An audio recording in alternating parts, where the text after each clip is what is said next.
C'était une chaude après-midi d'été à Paris. La ville, avec ses rues pavées et ses monuments anciens, grouillait de touristes et de locaux. Pourtant, dans l'un des quartiers les plus pauvres, une jeune fille prénommée Isabella lutte pour sa survie. Elle travaillait comme serveuse dans un modeste café et rêvait d'une vie meilleure. Isabella était une femme d'une beauté saisissante, avec des cheveux noirs et des yeux marron foncé. Malgré sa situation financière, elle avait un esprit fort et une détermination sans faille. Elle savait que la vie pouvait être meilleure et elle était prête à se battre pour l'obtenir. Un jour, alors qu'il attendait à une table dans un café, un homme élégant entra. Il se distinguait parmi les clients réguliers par son costume coûteux et son air de supériorité. Isabella remarqua qu'il la regardait avec intérêt. L'homme s'approcha, avec un sourire énigmatique, lui tendit une enveloppe dorée. « Bon après-midi, mademoiselle. Je m'appelle Leonardo Moretti. J'ai une proposition à vous faire, dit-il d'une voix douce et contrôlée. Isabella regarda l'enveloppe avec méfiance, mais la curiosité l'envahit. Elle ouvrit l'enveloppe et trouva une invitation à une somptueuse fête au palais de Léonard. Il lui expliqua qu'il organisait une célébration en l'honneur de son anniversaire et qu'il souhaitait l'inviter comme invité spécial. « Pourquoi moi ?» demanda Isabella, confuse et un peu sceptique. « Parce que je vois en toi quelque chose d'unique. Quelque chose que mes invités apprécieront, » répondit Leonardo avec un sourire mystérieux. « D'ailleurs, qui sait, peut-être que cette soirée pourrait être une opportunité pour toi ?» Isabella hésita, mais la promesse d'une opportunité lui fit accepter l'invitation. Elle n'avait rien à perdre et, qui sait, cette nuit pourrait changer sa vie. Les jours qui suivirent furent une intense préparation. Isabella n'avait pas de vêtements appropriés pour une fête aussi grande, mais Leonardo, dans un geste inattendu, lui a fourni une robe et des bijoux époustouflants. Quand Isabella se regardait dans le miroir, elle ne se reconnaissait presque pas. Pour la première fois depuis longtemps, elle se sentait spéciale. Cependant, il y avait une certaine inquiétude dans son cœur. Pourquoi un homme aussi puissant et riche l'inviterait-il à une fête aussi exclusive? Et pourquoi semblait-il si intéressé par elle? Isabella ne pouvait pas se débarrasser de ses doutes, mais elle a décidé de passer à autre chose. Peut-être que c'était vraiment l'occasion qu'elle attendait. Le soir de la fête, une limousine est venue la chercher. Le chauffeur l'a emmenée à travers les rues lumineuses de Rome jusqu'à ce qu'elle atteigne le palais de Léonard. L'endroit était à couper le souffle, avec ses jardins luxuriants et son architecture majestueuse. Isabella a senti des papillons dans son estomac lorsqu'elle est sortie de la voiture et a vu la grandeur de l'événement. En entrant dans le palais, Isabelle fut accueillie par des regards curieux et envieux. Les invités étaient des gens de la haute société italienne, tous vêtus de vêtements de marque et de bijoux coûteux. Isabella essaya de garder son sang-froid, mais elle ne put s'empêcher de se sentir mal à l'aise. Leonardo l'accueillit à l'entrée et la conduisit à l'intérieur. Il a présenté Isabella à ses amis et connaissances, toujours avec ce sourire énigmatique sur le visage. Isabella remarqua que certains invités la regardaient avec dédain, mais elle gardait la tête haute. La soirée s'est déroulée avec beaucoup de musique, de danse et de conversations superficielles. Isabella se sentait de plus en plus mal à l'aise, mais quelque chose en elle la maintenait stable. Peut-être était-ce l'espoir que cette nuit puisse vraiment changer sa vie. Au milieu de la fête, Leonardo s'est levé et a sollicité l'attention de tous. Il a prononcé un discours sur sa vie et son succès, puis, à la surprise générale, il s'est tourné vers Isabella. « Ce soir, je voulais amener une personne spéciale pour partager ce moment avec moi. Une personne qui, malgré l'adversité, a fait preuve de courage et de détermination. Isabella, s'il te plaît, viens ici. » Isabella sentit son cœur s'accélérer alors qu'elle se dirigeait vers Leonardo. Le regard dans ses yeux était illisible. Il lui prit la main et sourit, mais ensuite son expression changea. « Mais je veux que tout le monde sache la vérité. Isabella n'est pas une invitée ordinaire. C'est une femme pauvre qui vit dans les rues de Rome. Et je l'ai amenée ici pour montrer à tout le monde que peu importe vos efforts, certaines personnes ne le font pas. Je n'appartiens pas à ce monde. » Le silence tomba dans la salle. Isabella sentit les larmes lui monter aux yeux, mais elle ne se permettait pas de pleurer. Au lieu de cela, elle prit une profonde inspiration, d'une voix ferme, répondit. « Vous avez raison, Leonardo. Je suis pauvre. Je suis confronté à des difficultés tous les jours. Mais la vraie richesse ne réside pas dans l'argent ou le statut.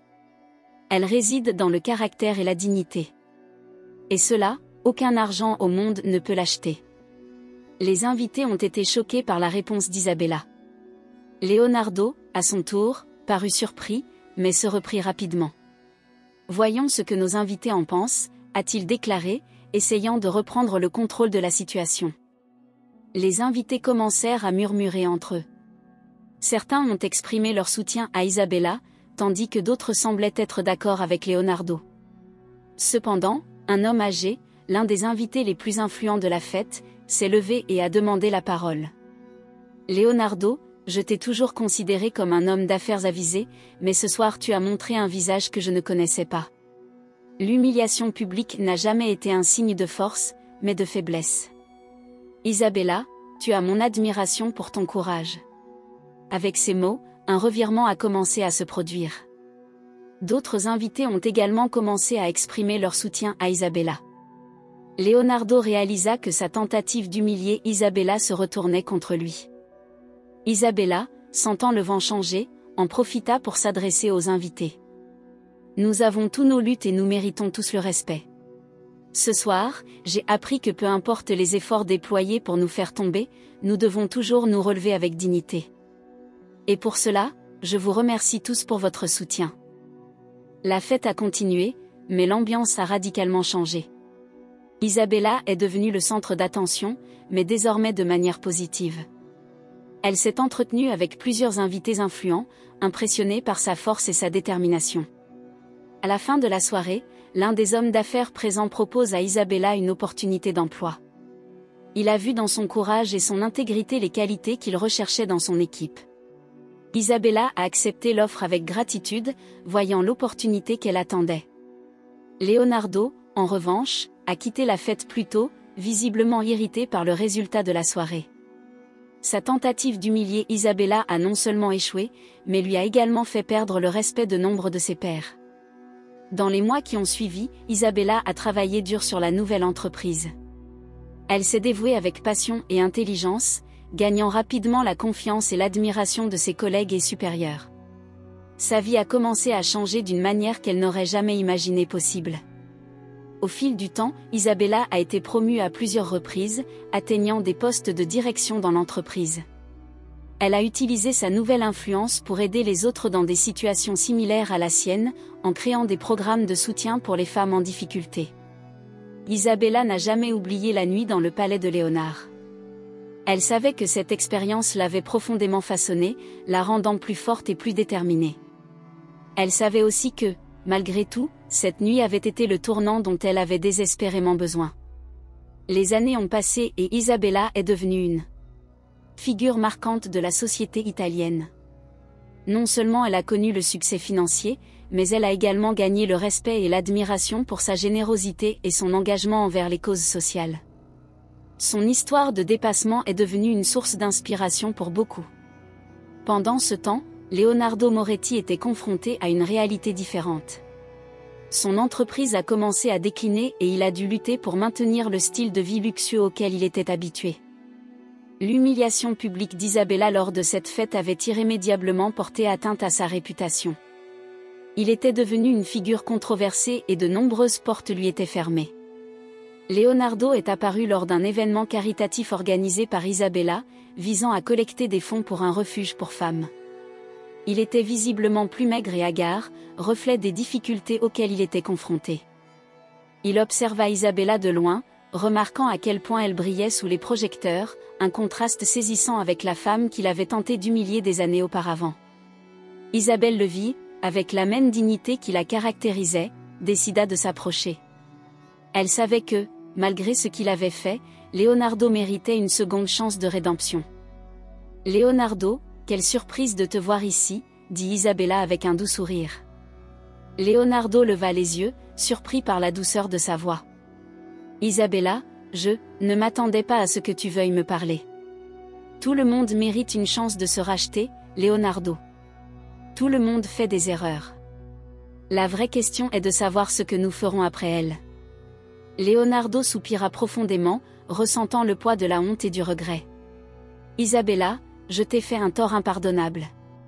Cette nuit-là, je voulais montrer mon pouvoir, mais j'ai fini par révéler ma faiblesse. Je t'ai humiliée parce que je ne pouvais pas gérer ma propre insécurité.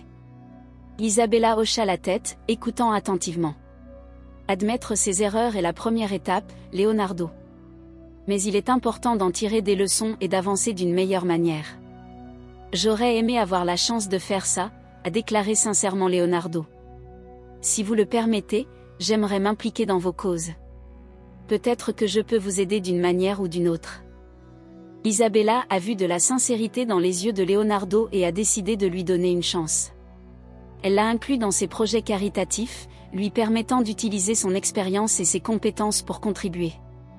Au fil du temps, Léonard a commencé à montrer une véritable transformation. Il se consacra corps et âme aux causes d'Isabelle, cherchant à réparer le mal qu'il avait causé. En travaillant ensemble, Isabella et Leonardo ont créé une série d'initiatives pour soutenir les femmes en situation de vulnérabilité. Leonardo a utilisé ses relations et ses connaissances pour attirer davantage d'investisseurs et étendre la portée des programmes. Le partenariat entre Isabella et Leonardo est devenu une puissante force bénéfique. Ils ont transformé des vies et des communautés entières, montrant que la véritable richesse réside dans l'impact positif que nous pouvons avoir sur les autres. Isabelle a continué à être une figure d'inspiration, tandis que Léonard a trouvé la rédemption en rendant service aux autres. L'histoire d'Isabella et Leonardo s'est répandue, inspirant de nombreuses personnes à croire en la possibilité du changement et de la rédemption. Ils ont prouvé que, même au milieu de l'adversité et des erreurs, il est possible de retrouver la dignité et le respect. Isabella et Leonardo, désormais amis et partenaires, ont continué à travailler ensemble pendant de nombreuses années. Ils ont créé un héritage de compassion et de transformation qui a influencé des générations.